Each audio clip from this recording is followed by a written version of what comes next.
It should go without saying that the first item on our list of ways to keep workers safe is to make sure they know the rules and the roadmap they'll be working with. Flaggers should be trained or certified and should use designated signaling methods for their project.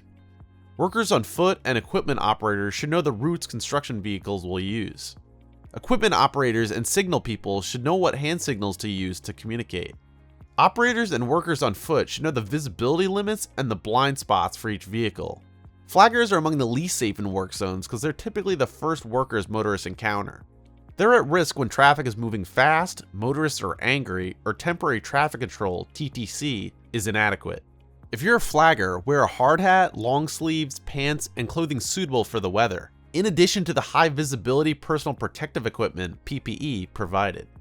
Stand on the shoulder in clear view and never in the open traffic lane, and have an emergency escape route in mind. Stay focused and make sure your hand signals align with traffic signals. Avoid aggressive drivers by being respectful. If you're an equipment operator, you're required to take the same safety measures as for any construction site, such as inspecting equipment, knowing how to use it responsibly and safely, and securing it when not in use.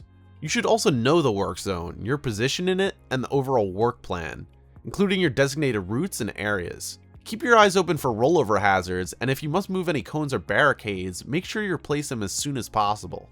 If you're working on foot, you must be alert at all times to avoid being rolled or backed over by moving vehicles and equipment.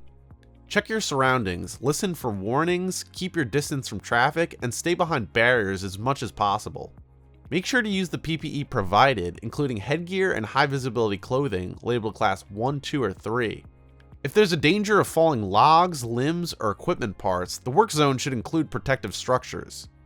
Follow the same safety practices as for any construction site, such as communicating with operators, staying out of blind spots, and keeping clear of moving equipment, as well as tools and materials to avoid injury.